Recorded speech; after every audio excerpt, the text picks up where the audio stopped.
dia, que o Senhor te abençoe, te guarde, te preencha do ânimo, do vigor, da alegria que vem do Senhor, porque a alegria do Senhor é a nossa força. E hoje o Senhor trouxe ao meu coração para falar a almas cansadas. Será que você está cansado, cansada aí do outro lado? Então hoje nós vamos falar dos 4 tipos de cansaço, brevemente, e vamos fazer uma oração. Amém? Vamos começar como o Senhor nos ensinou. Pai, tu que estás nos céus e dentro de nós e habita em toda a sua criação, Senhor. Tu és maravilhoso, bondoso, amoroso, digno de toda a honra, de toda a glória. Louvado seja o seu nome, Senhor. Exaltado seja diante das nações, dos reis, dos reinos, de todos os principados, potestades. Louvado seja o seu nome na Assembleia dos Santos. Louvado seja o seu nome em meio ao teu povo. Pai, no dia de hoje, Senhor, no dia chamado hoje, Senhor, assim como diz no Salmo 91, clama a mim e respondei. Aliás, no Salmo 91, ele me chamará e eu ouvirei. Estarei com ele na angústia e da angústia livrá-lo-ei. Dar-lhe abundâncias de dias, pois conheceu a minha salvação. Pai, assim como também diz no Salmo 23, derramo do seu óleo, meu cálice transborda. Senhor, hoje, Senhor, falamos sobre corações que estão cansados, almas cansadas. Pai, ministra do teu espírito de renovo, de excelência, Senhor, sobre cada um de nós, cada uma dessas pessoas, Senhor. Dai a eles, Senhor, o que é necessário, dai a Deus o que é de Deus. Então, Senhor, deposita sobre os teus filhos uma nova unção, Senhor. Deposita nos teus filhos, Senhor, o vinho novo, Senhor, para que haja vida, que haja renovo, que haja vigor, que haja da sua potente mão, Senhor, restabelecendo, Senhor, o cansaço dos teus filhos sendo tirado, Pai, em nome de Jesus. Amém? Então, o Senhor trouxe a palavra para o dia de hoje. Já deixa o seu comentário aqui, fala de onde você me ouve, deixa o seu joinha também, venha fazer parte aqui do canal.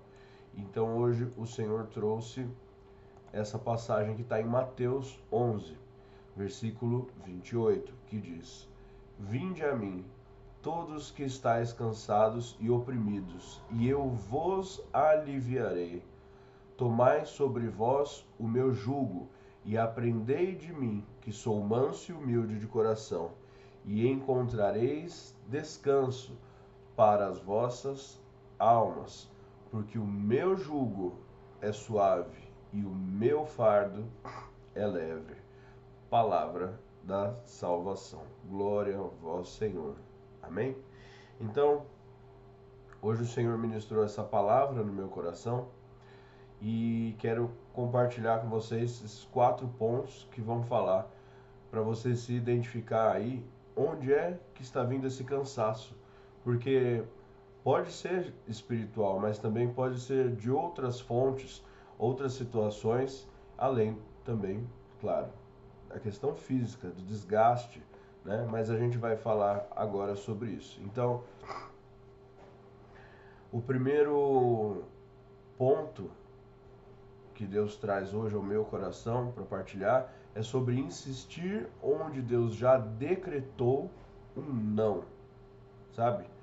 Muitas vezes a gente vive situações que são temporárias na vida e nós nos apegamos àquelas situações e nós queremos que aquilo continue ou que dê certo da nossa forma, que seja da forma que a gente sonhou, idealizou, mas os planos de Deus são melhores e maiores que os nossos.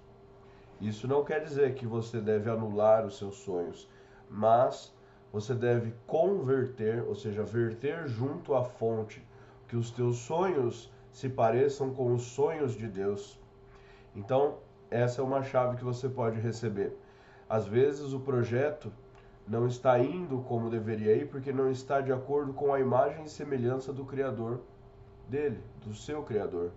Muitas vezes você pode perguntar, então, para que eu estou fazendo isso? Qual é o propósito disso? E você pode perguntar, como Jesus faria esse negócio. É claro que eu estou falando de negócio aqui, no sentido que a gente também está falando da vida financeira, material, das situações, porque até isso é para servir ao reino de Deus.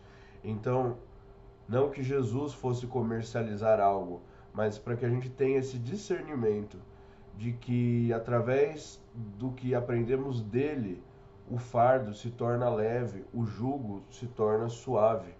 E a partir do que se parece com ele, a unção que vem do Senhor pode restabelecer a sua vida. E esse é um ponto. Então, como Jesus faria isso? Por que Jesus faria esse projeto? Ou como ele faria isso? Qual seria a finalidade dele para isso?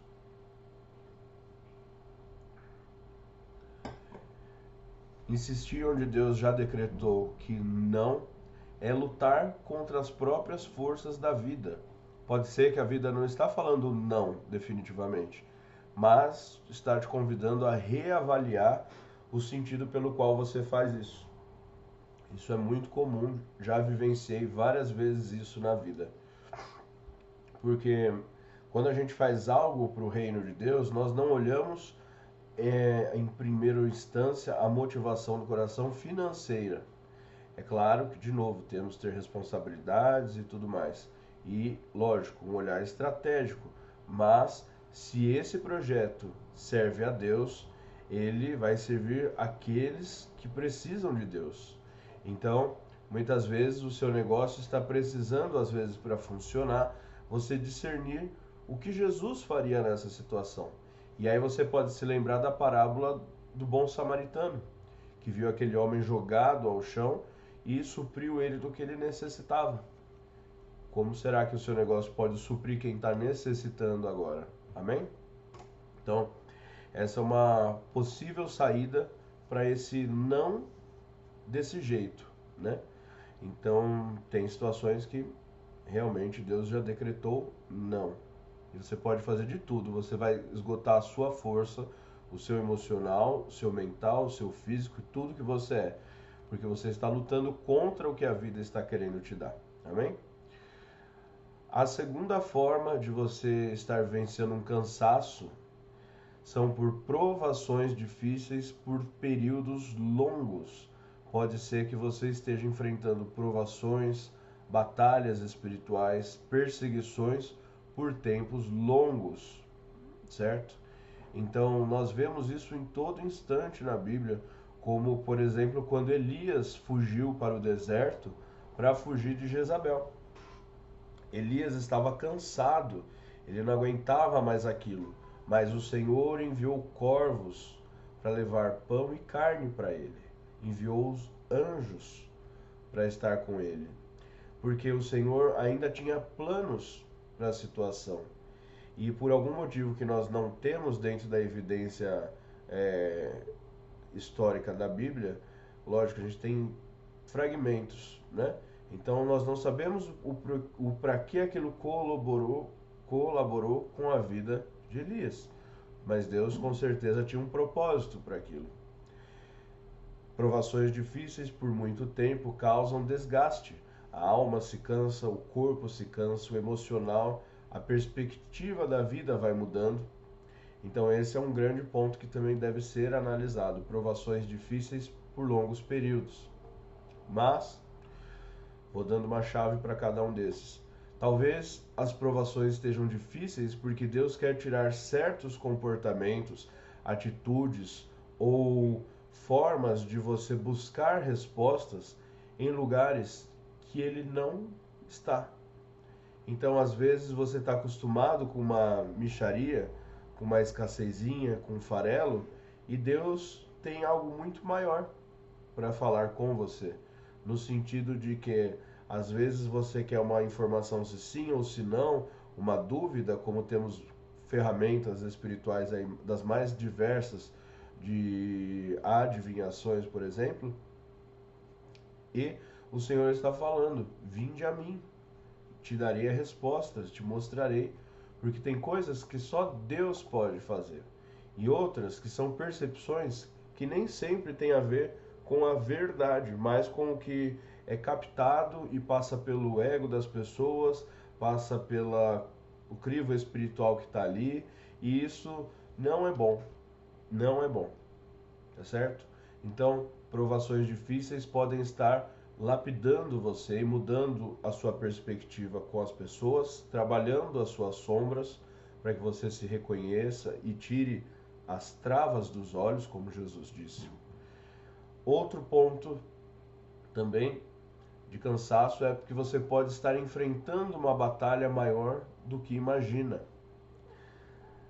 A gente vai ver que no caso de Daniel, quando ele foi jogado na cova, ele foi perseguido por um grupo de pessoas. E naquele grupo de pessoas, ou como Sadraque, Mesaque e Abednego foram jogados na fornalha, em meio a todo aquele povo, por uma liderança que ali estava exercendo o poder de forma maligna aos que não o adorassem, roubando a adoração de Deus daqueles homens, então pode ser que você esteja enfrentando grupos e pessoas com autoridade, assim como Saul, e isto está trazendo um cansaço, é uma batalha maior do que você imagina. E por essa batalha ser maior do que você imagina, você está cansado, abatido, exausto. E o Senhor sabe o momento de entrar e de sair, de começar e de parar. E nós devemos ter discernimento para não insistir naquele momento em que Deus está falando. Por isso, hoje o Senhor colocou essa palavra no meu coração. Às vezes você pode estar orando, jejuando e não está entendendo o porquê você está dessa forma. Então hoje eu quero falar uma coisa muito importante. Lembra da história do azeite que caiu sobre os vasos, sobre as vasilhas? Aquela história fala sobre uma mulher que pegou os vasos ao redor e colocou, e o azeite só cessou quando os vasos se encheram. Ficaram totalmente cheios. Isso me faz lembrar sobre congregar. Eu sei que às vezes é difícil estar num lugar pelo convívio, pelas situações, pela diferença de pensamento, de consciência. Eu sei que às vezes a gente prefere acompanhar pela internet, mas lembre-se que Jesus sonda os corações. Então, não é porque você vai ou na igreja evangélica que tá certo e é a melhor, ou porque você vai na católica que tá certo e é a melhor, não. Jesus está buscando aqueles que o amam em verdade e espírito. Ou seja, já escutou aquela frase? A igreja tem muitos que Deus não tem, e Deus tem muitos que a igreja não tem. Essa é uma verdade. Por quê? Também disse Isaías que o próprio Senhor iria cuidar das ovelhas e colocá-las para um lado e para o outro e cuidar e as levar para o que era necessário. Então, tem momentos em que a gente vai sentir esse distanciamento, mas faz diferença quando você enfrenta uma batalha espiritual maior do que você imagina, de estar congregando ou assistindo um culto presencial semanalmente ou assistindo uma missa semanalmente.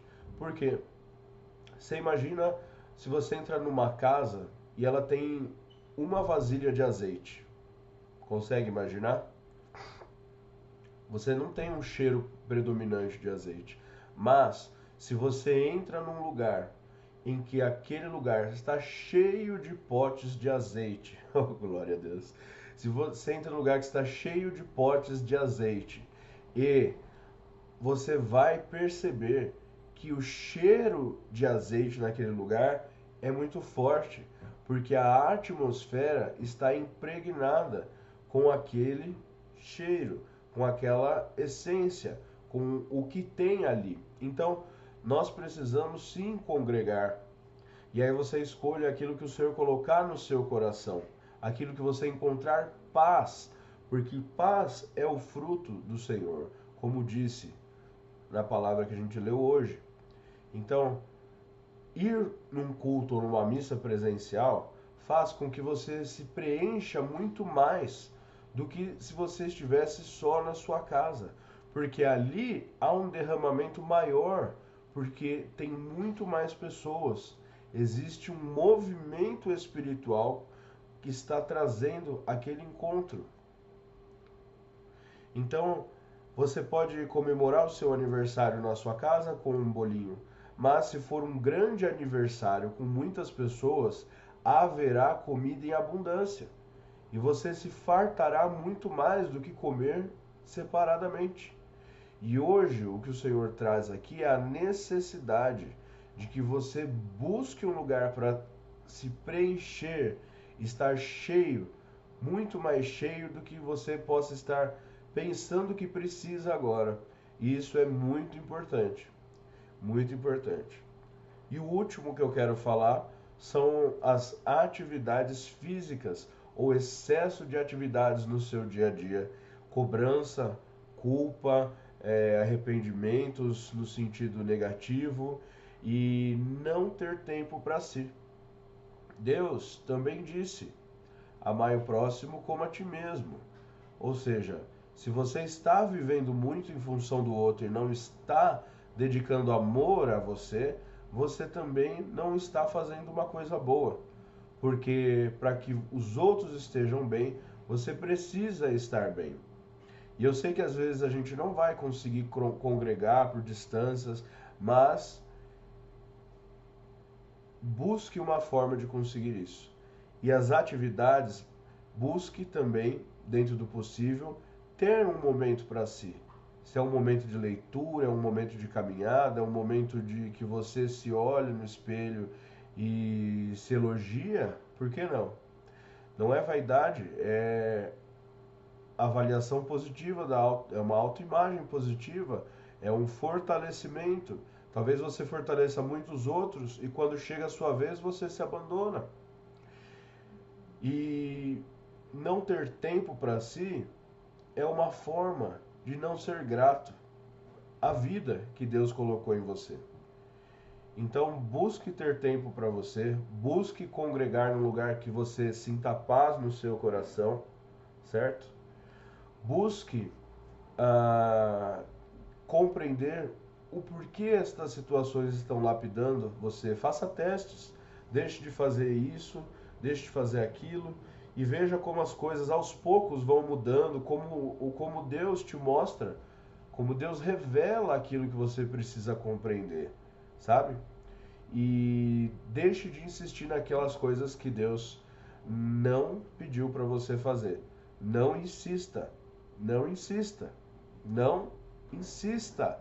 Talvez tenha sido por um momento alguma coisa que foi necessária, mas Deus sabe. Busque estar alinhado e tudo ficará melhor, tá certo?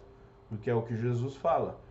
Tomai sobre mim, sobre vós o meu jugo, e aprendei de mim, que sou manso e humilde de coração, e encontrareis descanso para vossas almas. Nós precisamos descansar no Senhor. A mansidão não é passividade, é não ficar abrupto, correndo desvairado para todo lugar. A humildade é reconhecer que tem coisas que talvez eu precise mudar. E a humildade também é saber a hora de que pare. Entende? Pare. A gente vê inúmeros sacerdotes de todos os meios aí cristãos que muitas vezes se encontram em depressão. E aquele momento difícil, além da parte física, lógico, hormonal, é um momento de reavaliação íntima, de transformação íntima. E nós devemos olhar para essa situação como uma chave de transformação na nossa vida, de compreensão na nossa vida. Por mais difícil, por mais desafiador que seja, lembrar que o Senhor nunca solta a sua mão, que o Senhor está sempre com você. E ter a humildade de coração, para que nós possamos ser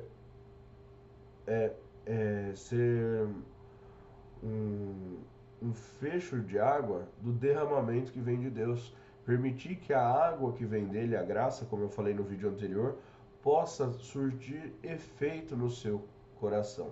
Amém? Então, hoje é o que eu gostaria de compartilhar com vocês. Vamos orar.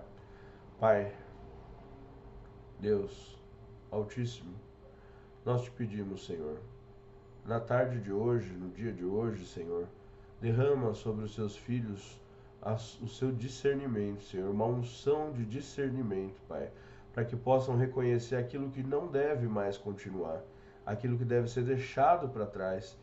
Ou então, Senhor, derrama uma unção de sabedoria para que essa pessoa possa reavaliar isso e colocar a serviço do seu reino, de ti, Senhor Jesus, e parecer com o que você faria, Senhor. Pai, nós te pedimos, Senhor, presenteia o teu povo, Senhor, com graça. Presenteia o teu povo, Senhor Jesus, com alegria, com renovo de alegria. Presenteia o seu povo, Senhor, com amor, o amor que cura as feridas, o amor que restaura os corações, o amor que tira o fardo pesado, o jugo, a culpa, a autocondenação, a autoimagem negativa, Senhor. Traz sobre nós, Senhor, o seu manto da sua glória e nos aqueça com o seu coração, Senhor.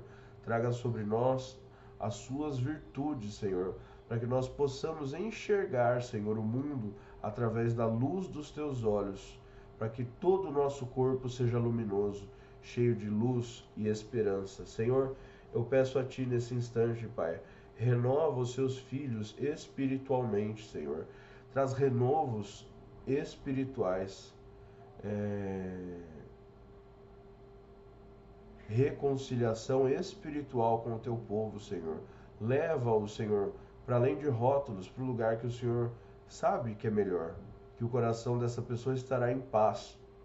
Pai, nós te pedimos no dia de hoje, Senhor, reconciliação, Senhor, na família, reconciliação no trabalho, reconciliação de amizade, Senhor, reconciliação no presente dessa pessoa, na vida, com a vida, no dia de hoje, Pai.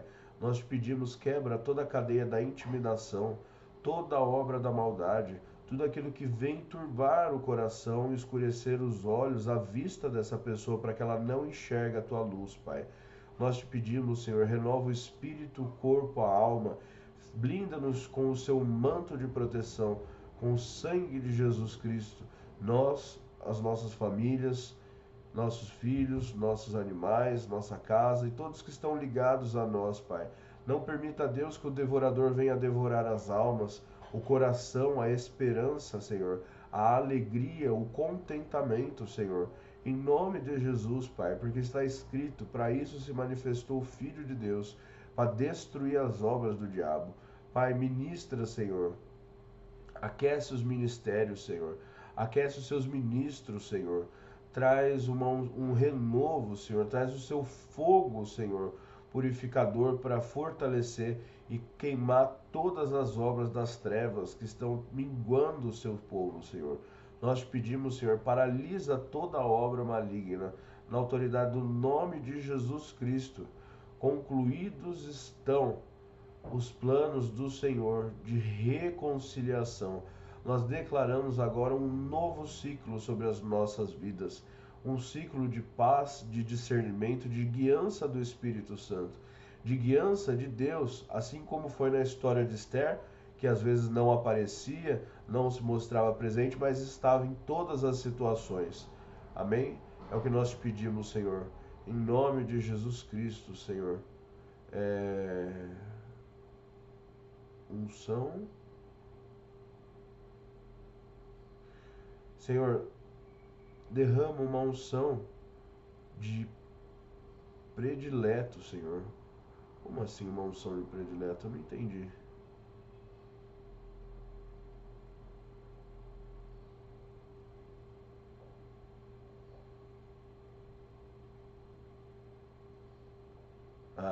Derrama uma unção de predicados sobre essa pessoa, Pai, para que ela possa enxergar o que ela tem de bom em si, o que tem de bom na vida, Senhor. Derrama uma unção, Senhor, recalcada, sacudida e regozijante. É o que nós te pedimos. Blinda nós, nossa família. Selamos essa oração com o fogo do Espírito Santo, com o sangue de Jesus. Amém? Que o Senhor te abençoe. Que você possa ter um dia abençoado, renovado no Senhor. E que você possa discernir um pouquinho aí sobre as coisas que nós falamos. Amém? Fica na paz do Senhor.